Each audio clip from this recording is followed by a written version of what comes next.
Welcome to The Jump. I am Rachel Nichols, joined by our senior writer, Zach Lowe, and NBA champion, Richard Jefferson. He is sweatpant free. America should know that. Coming up, the NBA is changing from Spalding to Wilson as the official game ball for 2021. I'll ask Richard how much players actually care about that sort of thing. It might be more than you expect. First, though, let's talk about Scottie Pippen.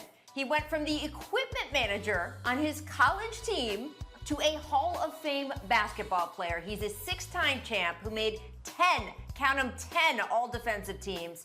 And personally, I'm just always so proud to say he's become an integral part of our family here at The Jump. Zach, you have a piece that just came out today on the ESPN app about his legacy. Can you give us some insight into what you discovered? Well, the reason I wrote the piece is because I was writing other pieces about the Last Dance Bulls and other Bulls stuff, and I just kept hearing everyone I talked to would just randomly bring up how much they loved Scottie. They would use that word love over and over again. I said, I have to figure out what's going on here and why they loved him so much as a teammate. So a lot of that piece is about what he meant to the team, how he balanced Michael Jordan's kind of harsh style of leadership, how he picked people up when they were down. But as a basketball player, the guy's the greatest number 2 guy of all time, and that's not a backhanded compliment. That makes him more valuable than some guys who are number 1 options on mediocre teams or teams that don't get very far in the playoffs. If you were building a number 2 guy in a lab, you would build Scottie Pippen. Now, if you were building a number 1 guy, you'd build Michael Jordan. So Scottie got lucky to play with the best number 1 guy ever, but you couldn't have a better number 2 option.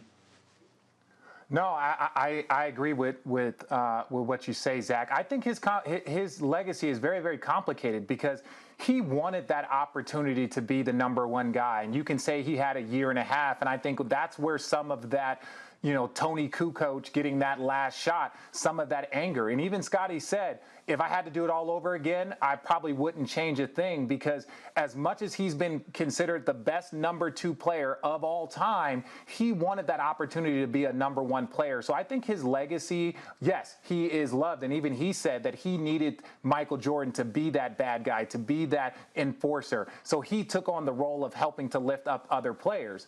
But I think his legacy is a little bit more complicated. Zach, it was interesting, of all the quotes from Michael Jordan in this documentary so far, it hasn't been the raciest or spiciest quote, but one of the very first things he says in the first episode is, if you speak Michael Jordan, you have to speak Scottie Pippen.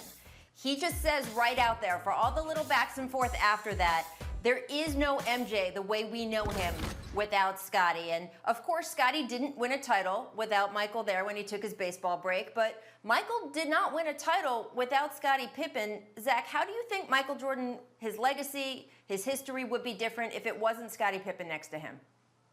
I think Michael was so great. I mean, look, who is next to him? Who replaces Scottie Pippen? I think Michael was so great that eventually he's going to reach the mountaintop and probably reach it multiple times.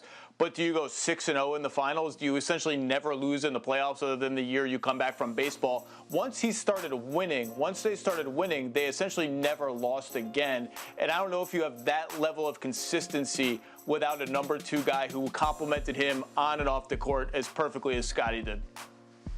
Yeah, and Scottie, the defense that Scottie played, that was the most impressive. We know he can score. We knew he was a great facilitator. But when you look at the toughness that Michael Jordan brought and how he brought it on both ends of the floor, the fact that you had one of the great defenders, Scottie wasn't just a number 2 player. He is one of the great perimeter defenders, probably top 5, top 3 all time. So that just complemented MJ so well. And that's what made their team, especially come playoff time, so difficult to beat, that the 2 best players on the floor typically were the 2 best defenders also.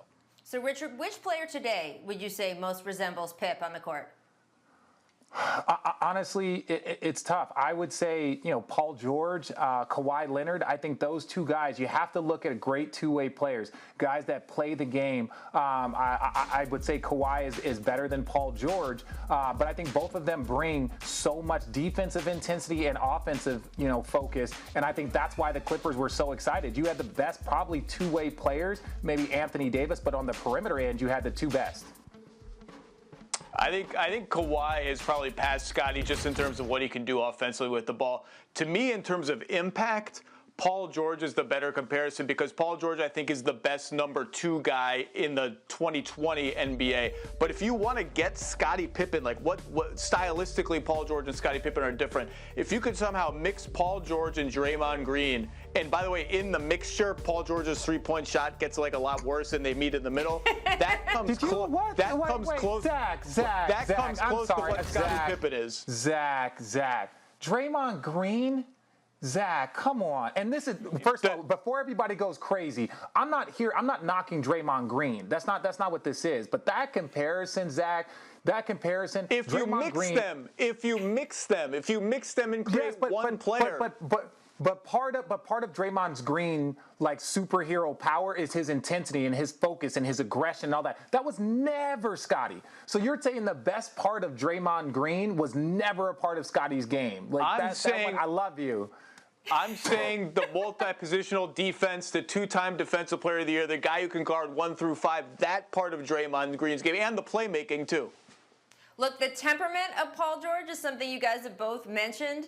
The fact that he was comfortable, say, on a team with Russell Westbrook. Draymond Green, Draymond, that's not a knock. That's not a knock, Draymond. When people send this to you, I'm not knocking. Yes, I'm it is a knock. It is a knock. No, I compare Draymond more to Dennis Rodman than I would to Scottie Pippen a million times. The defensive, the selflessness that he plays, his mindset to the game is far closer to Dennis Rodman than to ever compare him to Pippen. That is not disrespectful. I love you, Zach.